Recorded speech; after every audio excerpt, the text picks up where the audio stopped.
Here are the 10 most common signs of dangerous turnkey rental operators. And number one thing to be aware of is inexperienced operators. And this goes for everything. If they don't have a solid track record, you will be the one they're practicing on. They will be learning with your money. Wouldn't you rather be working with someone who's already learned those lessons with their own money? And that's the kind of people we look for. We want to know that they've tried it themselves, they've tested the market, they've invested their own money. They're not just borrowing other people's money to do it, and that they have a proven track record with people who rave about them. And not just for 6 months, but for years. This is what we want to see. On our big deals, on these deals where we're purchasing land and building and having to get entitlements and so forth, oh boy, these developers have to have 30, 40 years experience because that stuff's complicated. Do not think that you can run out and buy land and develop it. So, again, this is the same with turnkey companies because you have so many flip this house shows.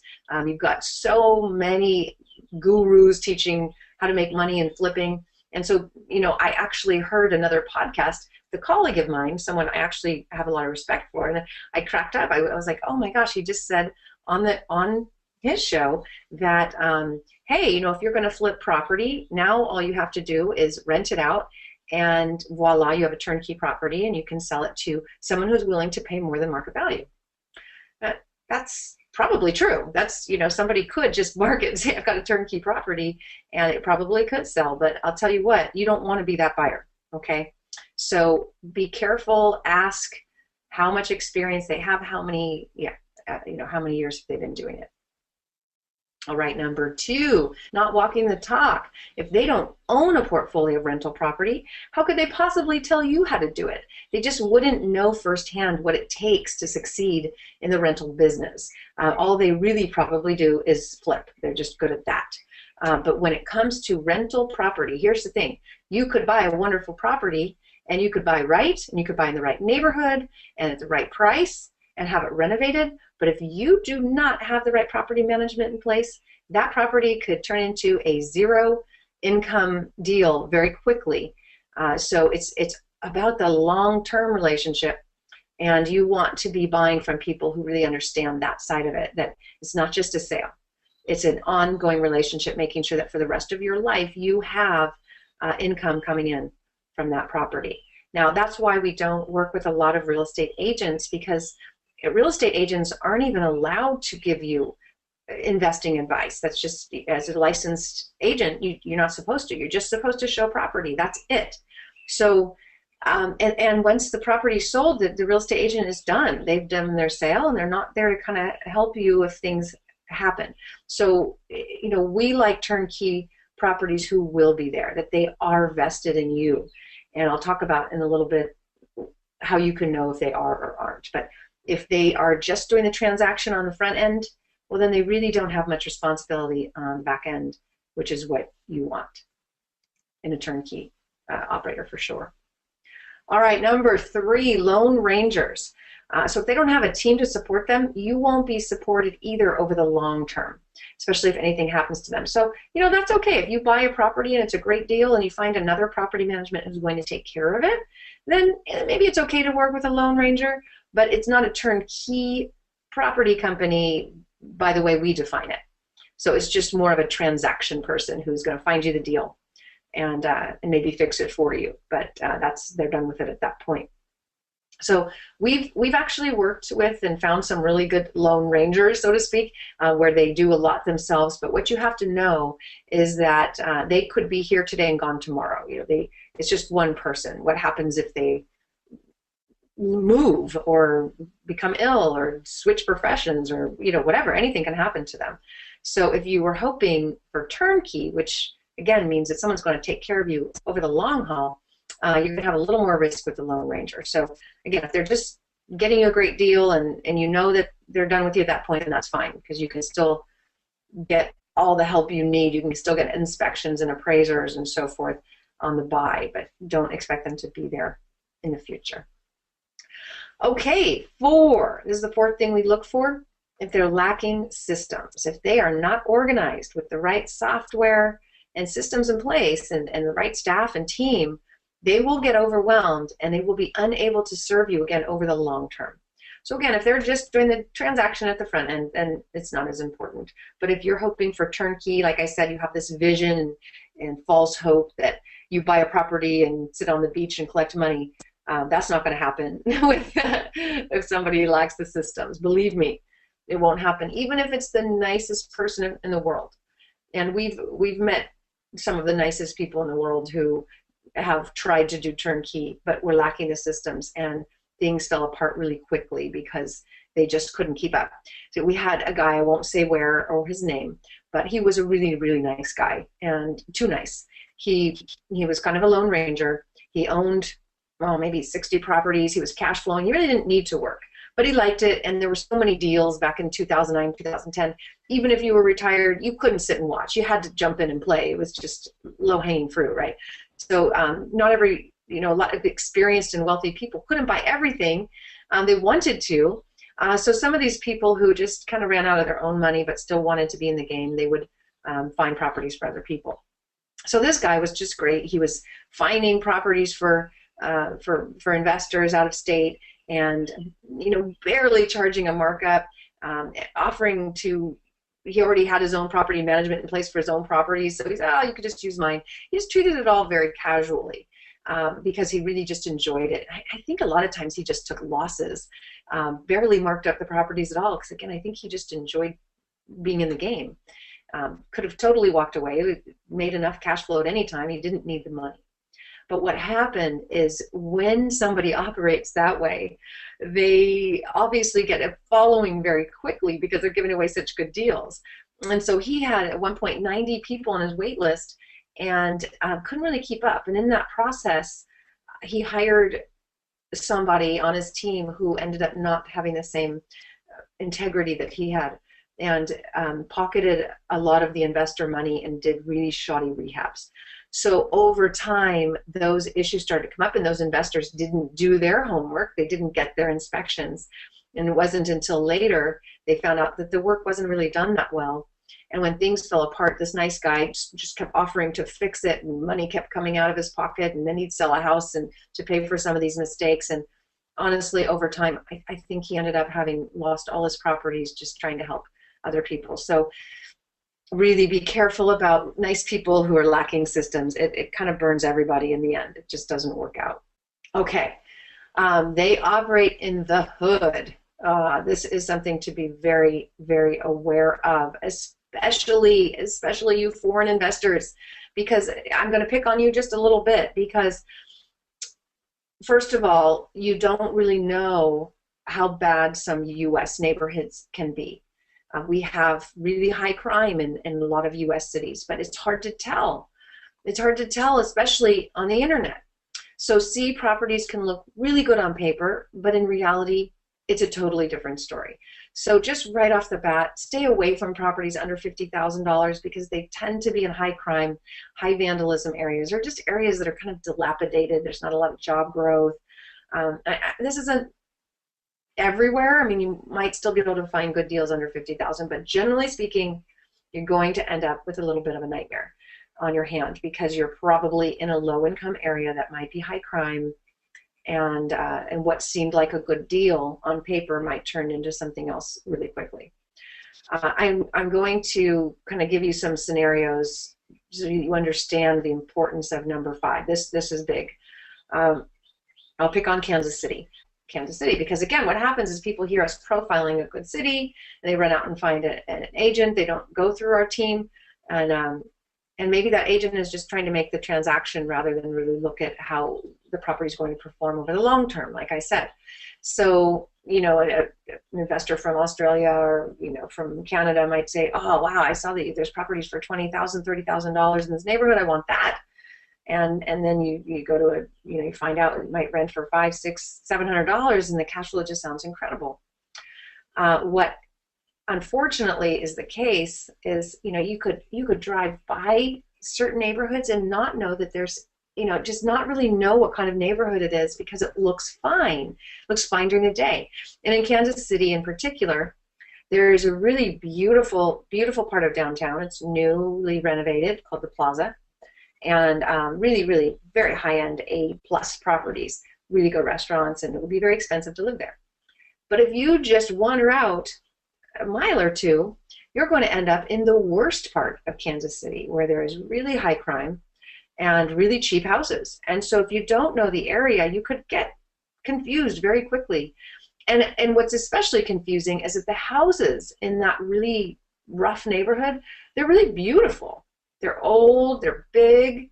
So you think, wow, I can get a 4-bedroom property just a few miles from the plaza. Well, that's a score, because, you know, over time, the values are going to go up. And that's what investors did. It was very easy to get confused and think that was going to work. And, you know, you'd figure it out really quickly, but unfortunately, after it's too late. And here's how people figured it out. Tenants would move in, and they would not feel safe, because at night the neighborhoods would become really scary. And when your tenant is not feeling safe at home, doesn't want to walk outside, has their home burglarized, you know, they're going to leave. And if you have a vacant home in a rough neighborhood, let me tell you, they're going to strip it of anything that has any value at all.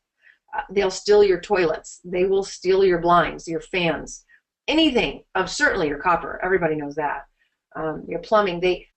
We have seen far too many investors buy in these rough neighborhoods that don't look rough during the day and actually look really nice during the day, and find out later that their home has been completely stripped. And then here's where it gets worse.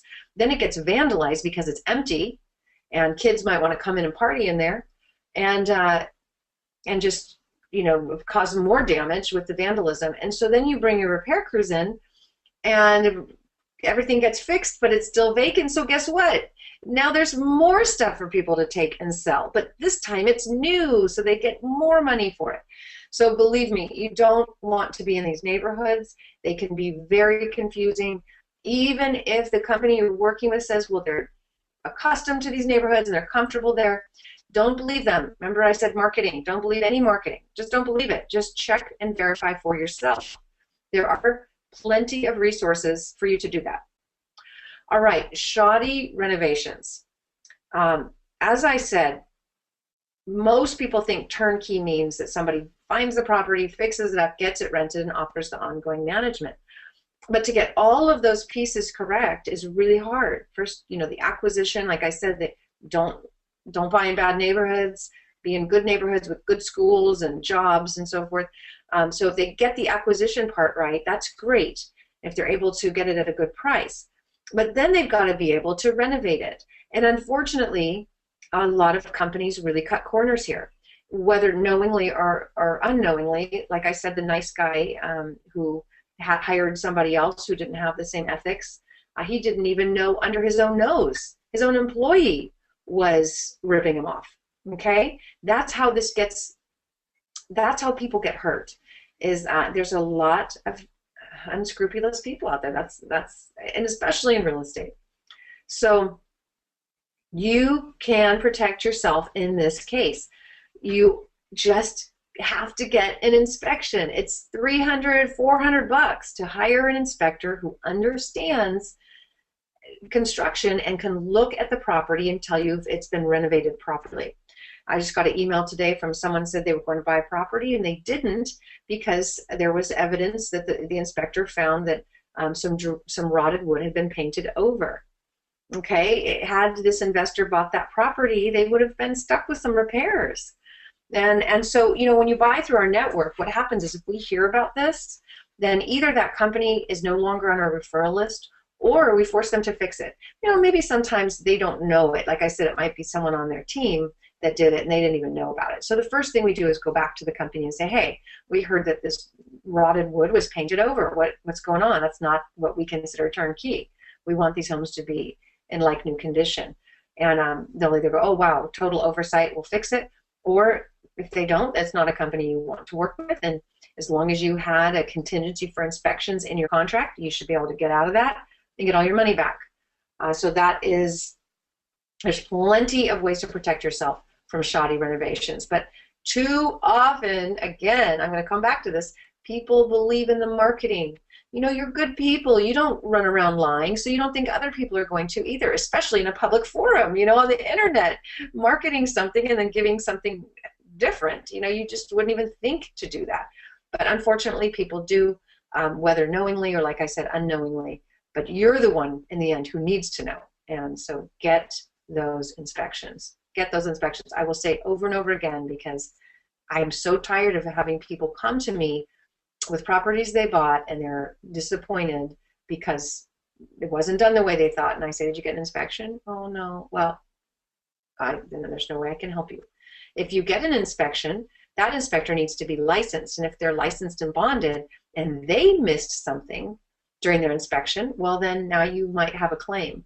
But if you didn't do it, then you bought it as is and there's nothing you can do. So here's what we demand from our turnkey providers, that's that all plumbing, roofing, HVAC, boilers, foundations, and electrical need to be upgraded to code. And then you get inspections to verify that that was done, okay? Because these are the big ticket items that are going to nickel and dime you over time and kill your cash flow. And you'll hate real estate and you'll never want to do it and you'll think I was a liar, and I don't want that. I want you to love your investments and to collect those checks and to enjoy your retirement because you've done it right. Rental, vacancy, and guarantees. Let's get real clear here. There are no guarantees in real estate, okay? Don't think again that because the company is really good at marketing and they say that this is going to be turnkey and we're going to guarantee it, don't think that that means anything, because it doesn't. It's just marketing. And a rental guarantee won't be necessary if you buy right. So you don't need a guarantee if you do your homework at the outset. So again, a lot of times operators who make guarantees have padded the price of the property to cover that.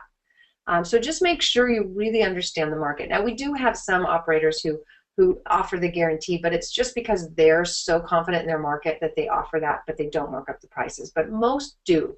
So just be aware of that. And some market up $20,000, $30,000 over market price. So man, that's a high price to pay for a guarantee. I would rather have a vacancy for a couple months than pay that kind of, inflated price. Okay, so now a guarantee is different than a warranty. If you buy a house from a turnkey company and they offer you a warranty, well, that's good because they've done the work and it should be warranted. So that's different. Again, some offer 3 months, 6 months, some even a year.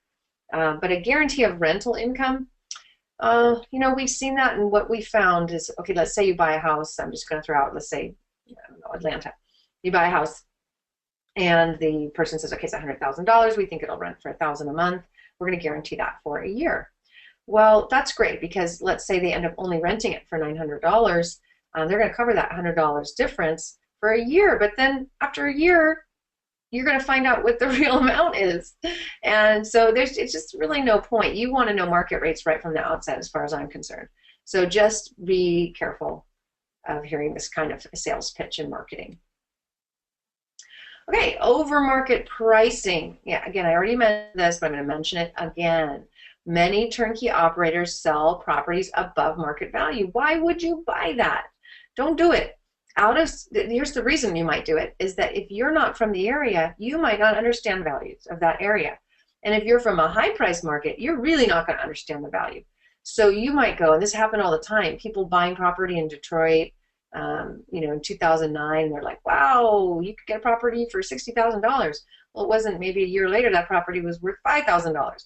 So, you've got to have someone local who understands local values that can help you, and someone you can trust, because you're probably going to think a deal is a deal when it's not, just because it's so much cheaper than your market.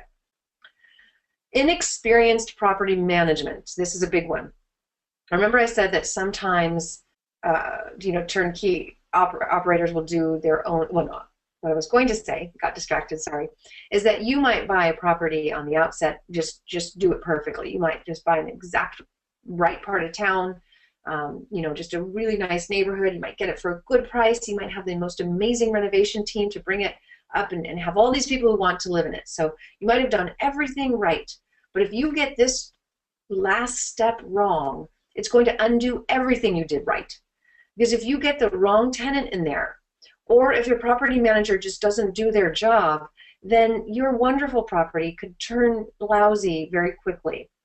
And this has happened to me. I mean, just on a minor level, Rich and I bought a really nice house on a lake in Texas, and I don't know how this happened, but it must have not been clearly defined in the rental agreement. But this family painted this whole house, the whole house interior, purple. And it was a beautiful, normal beige color before, but it was like a huge house on a lake, very nice, very, very high-end part of town. I don't know how they did this or got away with it, but when they finally moved out and we found out we had purple walls that clearly needed to be repainted, what we found out is it's really hard to paint over purple. In fact, you need to do a whole bunch of coats to get over, to have it stop from coming through. So that ended up costing us a lot of money to repaint the interior of that house. That was a huge bummer. Now that's just one example.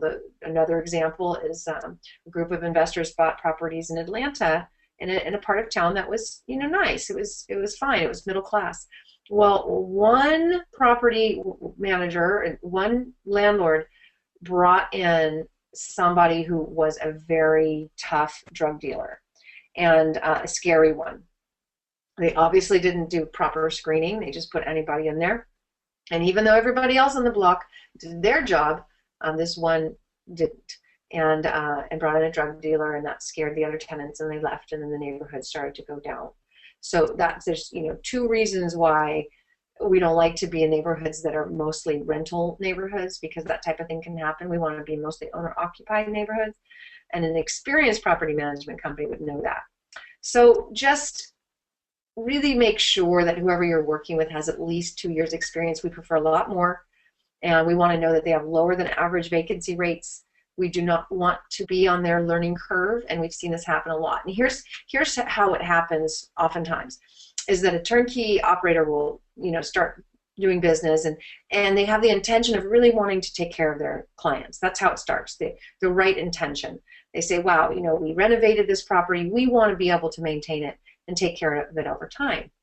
So they start their own property management company. But what they don't have is the experience. So they have the good intention maybe, but not the experience. So over time, they might make some of the mistakes I just told you, where they're not paying attention, or they didn't have the right contract saying that you can't paint the house purple, or they just didn't screen well.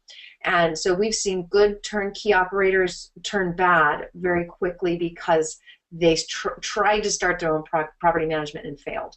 So even if you're working with a team who's really wonderful, they're good people, but they don't have the experience you need, don't use them. Just say, yeah, I'd love to buy one of your properties, but I'm going to use an experienced property management until you're up and running.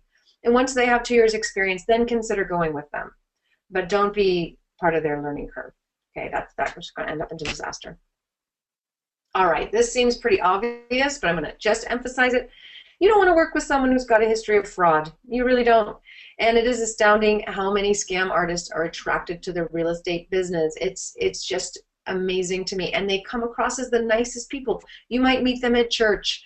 You might meet them, you might be a friend at a friend's house at dinner. I don't know, but this can be fixed so easily by getting background checks. And we have we have the resources to help you with that.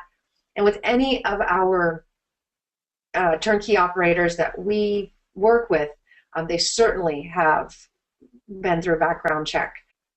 Very easy to find out, and like I said, these things can happen over time, so we do it ongoing, because maybe something didn't show up now, but it might show up in a year. I do want to emphasize that we have a 3-tiered due diligence process we do on turnkey operators.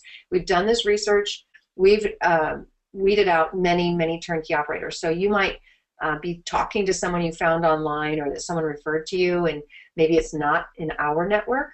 So just give us a call. We're really happy to say, oh yeah, we vetted them and here's what we found. And maybe what we found isn't that bad. We just didn't think it was that good, so they didn't make it on our list. But at least come talk to us, because we have, like I said, over 10 years experience in vetting these different companies and knowing who's who and who really does the good job and who doesn't. And we really don't I just was at a Los Angeles event. We were starting to do Southern California events. And last month I was at one, and And this woman was a brand new investor that sat next to me, and I said, you know, what have you bought? And she said, oh, I just bought this property with so-and-so in such and such city. And I just looked at her like, oh, why didn't you call me? Because we have experience with this person. We know exactly what kind of properties he does, and he turned out doing really shoddy renovations, because it's really interesting. Greed can set in and change people. And so sometimes we'll vet a team and they do a good job, but all of a sudden they start to do a good job, and then they get a wait list of buyers, and then it becomes so easy, and then things start to slip. So we see that happening all the time, and that's why we want to share that information with you before you put your money on the line. So all you have to do is join the network. Once you do, then you have access to an investment counselor who you can reach out to at any time for these kinds of questions. And we're really happy to share the information. Okay, and again, even though we've done our research and vetted these teams, things change. So please, if we profiled or we interviewed somebody a year ago who was doing great work, don't just automatically assume that they still are. We take people off our website, you know, when we see that a market has changed, or maybe an employer has moved, or maybe that company had something not good happen. So again, don't, you know, just check in with us before you buy anything. It'll really save you a lot of money and time. I mean, why not? We've got the information for you.